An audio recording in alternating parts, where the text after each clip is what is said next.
All right, sorry about these interruptions, but I'm running a nursing home. Okay, that's what I'm doing these days. Okay, anyway, I do remember him, and he was a nice guy. Guidance and direction when needed, and they call first responders for assistance. On March 9th, when one of our passengers experienced a medical emergency, David did what any of our bus operators would do. He called for help, he kept riders safe, and he provided the highest level of customer service that he could. The bus had to be taken out of service so that the first responders from Tualatin Valley Fire and Rescue could stabilize the patient before transporting.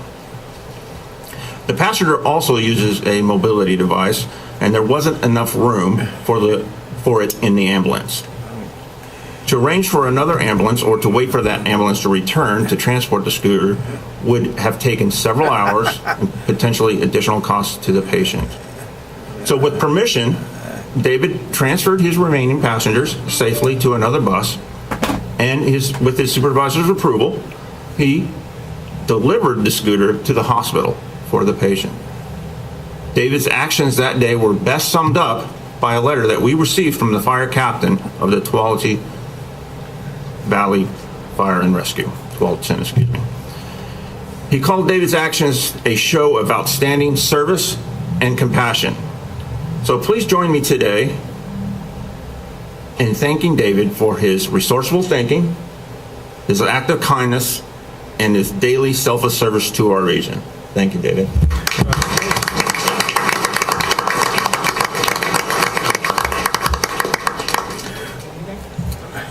Sure. All right, come on, say something good, man. Come on. I'd like to mention two things. One is that I'd like to point out that TRIMET Road Supervisor Jerry Zornato was instrumental in securing the ability for me to deliver the items to the hospital securely. And so he coordinated with dispatch and St. Vincent Hospital security to make sure that the transfer of the patient's property, personal property, was delivered safely and securely. So I'd like to thank Jerry Zornato for taking care of that.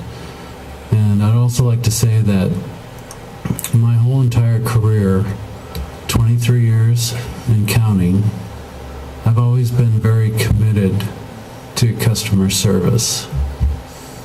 And I just want to assure you that I will continue to be committed to customer service for the remainder of my career.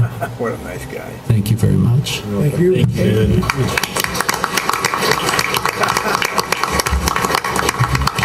Thank you all. So these are just small photographs of transactions that make a difference. I got a question. I have to ask, David. Yes. You just drive the bus up to St. Vincent's? I just drove the bus up to St. Vincent's Hospital. Right. I was thinking up on the hill, maybe different, but yeah. Well, I can drive a bus up there too.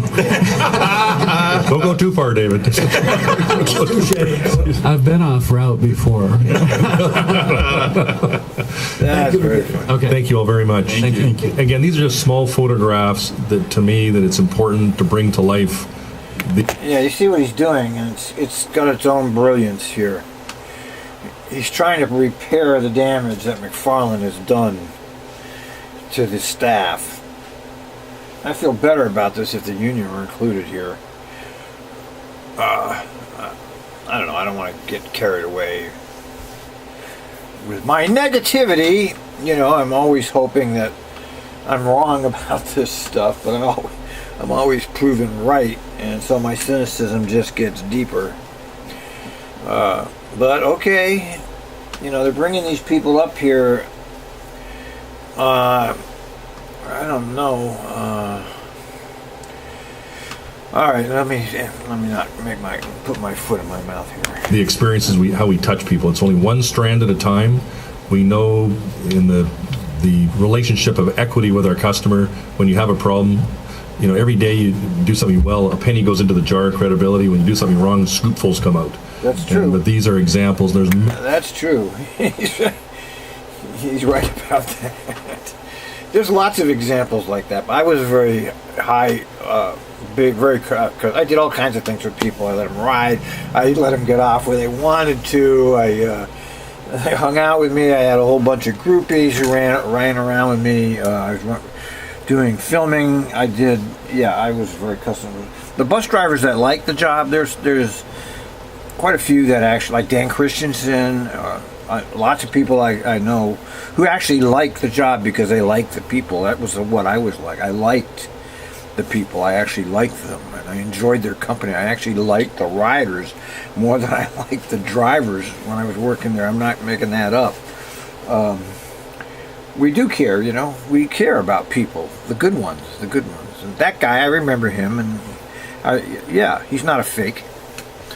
I remember him from back when I was there. He's gotten all gray in 6 years or 7 years, however long it's been. Many, many TriMet examples that from time to time I will share with you of what great people do in this organization. So thanks for your time on this today. That's a nice little Kelsey. I see what he's up to.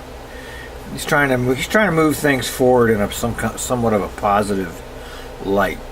And, we got to love him for that. And that would conclude my report.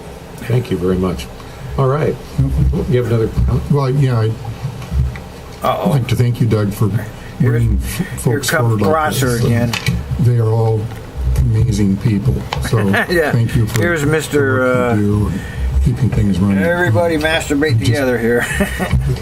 It makes me proud to be associated with this organization. Thank you. Good. Corny. All right, well, moving on then, let's go to the consent agenda. And again, items on the consent agenda are considered to be routine and may be approved by the board in one blanket motion. However, any board member may remove an item from the consent portion of the agenda for discussion or questions by requesting such action prior to the consideration of this portion of the agenda. There are 3 items on our consent agenda. First is approval of the board meetings for March 28th of this year. Second is a resolution directing the reading of all ordinances by title only. That's for our general manager's benefit again, and for ours. And then 3 is a resolution authorizing transfers of money within the current general fund budget year. So with that, is there any items that the board would like to have removed from the consent agenda for consideration? I didn't go over the TriMet pork barrel this month. I generally go through their agenda and their requests for money. I didn't do it. I guess I was busy probably doing something else. But we'll get to hear now the pork barrel part of TriMet. Seeing none, and then is there a motion to approve the consent agenda? So moved. Have a motion? Have a second? Any further discussion? Seeing none? I can look this up. All those while in we're talking. favor of the motion to approve the consent agenda, please signify by saying aye. Aye. Any opposed? Any abstentions? Hearing none, the motion is approved unanimously. Of course. All right, well, let's move on to our 2 resolutions we have. The first resolution is Resolution 18-04-34, which is authorizing a modification of a contract for the Powell Lift relocation project. All right, here we go. We'll start right away. Here's where the contractors who have signed contracts come back and get more money, and they just routinely hand over more money. I mean, this is constant. We need more money because this, that, and that, and the other. And TriMet never makes a deal. They always hand. This is what I call corporate welfare. Thank you, Mr. President, members of the board. This resolution requests the board to authorize the general manager to execute a modification to the contract with the Mario Design for the Powell Lift relocation project. Okay, these are design. These aren't even. These are design. This is a part of public transportation that people never hear about. The design. I mean, this is what's going on with Division and Southwest Corridor, and even these are just engineers sitting in offices doing plans, and it's hundreds of millions of dollars goes into this. This is what sucked down the $250 million CRC money. You remember CRC, Columbia River Crossing? It got scuttled. Nothing was ever done, but $250 million was spent. Not a word really. It's theft as far as I'm concerned. It's criminal, but we live in a criminal society, and the criminals are running the store. It's similar to that, so let's see how much extra they get. Specifically. As you well know, our bus garages are at capacity, yet we're preparing to expand service and to fully serve our riders. With this expansion, we're adding more buses to the fleet. With the new buses comes the need for additional space and support. To meet some of that need, we're expanding TRIMET's Powell Garage facility, but to achieve this, we determined we first needed to relocate Powell Lift Paratransit operation from the Powell Garage to the nearby Powell Park and Ride. The need for lift service is also growing, and the relocation of lift will allow for the storage of more lift vehicles. In April of 2016, the board approved an $800,000 contract for Amerio for architectural and engineering work on the lift project. Then, in March of 17, as the scope of the project's design increased, the contract was increased to $925,000. The project is now in the construction phase, and the need for design services has grown once again due to the unforeseen circumstances for things. So this is the second time they've got more money. This happens every single contract that's regarding capital projects. This is what happens. They have one contract amount and it's approved, and then they keep coming back for more because there's always more that needs to be done. If this didn't happen with everything, I wouldn't be so cynical about it, but it happens with everything, so I'm very suspicious about it. Things just like we talked about earlier, like permit delays, jurisdictional requirements, and some site conditions unknown. With the 10% overage allowance that has now been exhausted, the board is now being asked to increase the So not only did they use the 10% above the contract, now they want even more. And they'll just routinely approve it. I consider it theft. I mean, is it me? I mean, you make a contract bid, you follow it. You know, somebody bids a repair on your house, they don't come back and say, well, sorry, I came up with this problem, I need more money. This is only in government contracts we see this. Contract to not to exceed the amount to $1,082,500. Yeah. The project is included in the FY 17 and 18 general fund budget, and a decision to not authorize a modification would likely result in increased project costs and likely extend the timeline now that things are underway. Amerio is a certified disadvantaged business enterprise, a minority business enterprise in the state of Oregon, and it's currently achieving about 43% WSB participation. It's called identity politics, by the way. Identity politics. Democrats love it. Your approval is recommended. Thank you, Mr. General Manager. Questions by the board? Very straightforward. Seeing no questions or comments, is there a motion to approve resolution? moved. All right. Second. Have a Yeah, second.